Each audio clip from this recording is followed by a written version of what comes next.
और इस वक्त जो खबर आ रही, चीन ने एक बार फिर से कहा है कि पाकिस्तानी आतंकी मसूद अजहर और एनएसजी में भारत की सदस्यता को लेकर उसका रुख नहीं बदला है।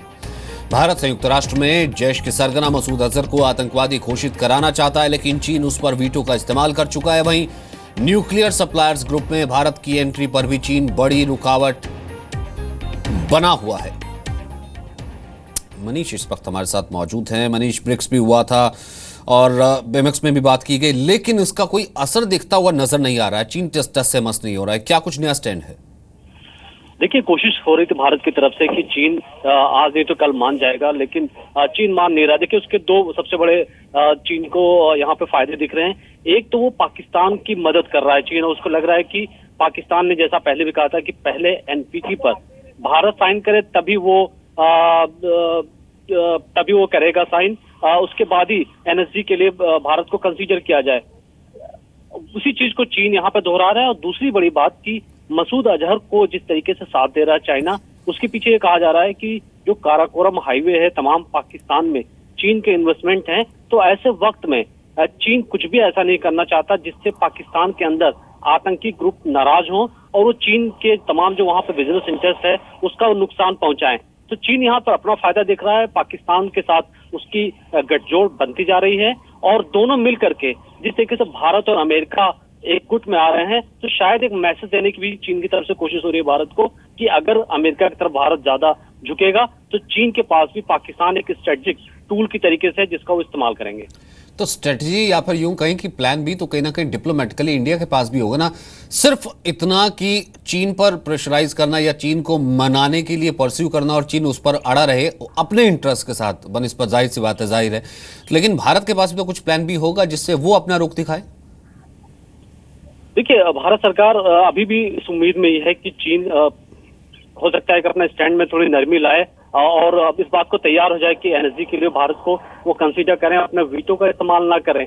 लेकिन आतंक के मुद्दे पर काफी हैरानी वाला रुख है, क्योंकि भारत को ये बिल्कुल नहीं उम्मीद थी, क्योंकि मसूद अजहर सिर्फ एक टेरर अटैक में शामिल नहीं। अगर आप देखें तो पार्लियामेंट से लेकर के पठानकोट में, उरी में भी जैश मोहम्मद की हाथ की बात सामने आई, जैश मोहम्मद का नगरोटा में भी आया।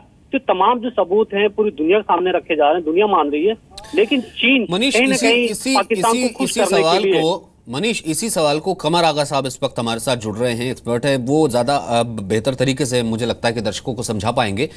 कमर आगा साहब, अगर ये चीन का इंटरेस्ट है, जाहिर सी बात है, सी पैक है और जो वहां पर वो काराकोरम हाईवे और तमाम चीजें बना रहा है, वो नहीं चाहता कि कोई उसके खिलाफ कुछ हेटर हो, इस कारण से वो वीटो इस्तेमाल नहीं करेगा।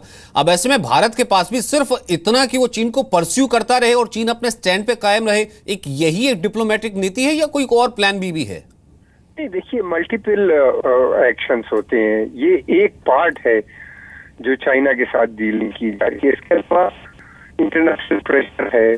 दूसरी बात यह है कि अगर भारत को लगातार सपोर्ट तमाम इंटरनेशनल कम्युनिटी से मिलती जा रही है, यूरोप और या दूसरे जो देश हैं वो सब एक के बाद करके मसूद अजहर के मसले में भारत के साथ आते हुए नजर आते हैं, और एनएसजी भी। तो बहुत समय तक चाइना नहीं अपोज कर। अगर सभी लोग भारत के फेवर में हैं, अधिकतर लोग ज्यादा बार, तो चाइना के लिए किसी भी चीज को रोकना भारत के लिए। इसी के एनएसजी के अंदर इस समय भारत को लगभग सभी बड़े देशों ने चाहते हैं कि भारत उसका एक बन जाए। फिर उसके अलावा जो डेवलपिंग नेशन है, अफ्रीका के अधिकतर देश हैं, वो भी चाहते हैं कि भारत का बने। एशिया में वेस्ट एशिया के भी लोग चाहते हैं। उसकी वजह यह है कि भारत ने एटॉमिक एनर्जी के सेक्टर में बहुत काम किया। फिर उसके अलावा इसने, यानी कि फिलहाल हम ये कह सकते हैं कमर आगा साहब, जिस तरीके से आप कह रहे हैं कि भले अब जिद पर अड़ा है, लेकिन जानता चीन भी है कि जिस तरीके का प्रेशर चौतरफा किया जा रहा है उसमें बहुत ज्यादा देर तक ऐसा स्टैंड पॉसिबल नहीं है। बहुत बहुत शुक्रिया सर हमसे बात करने के लिए, इस बातचीत के लिए।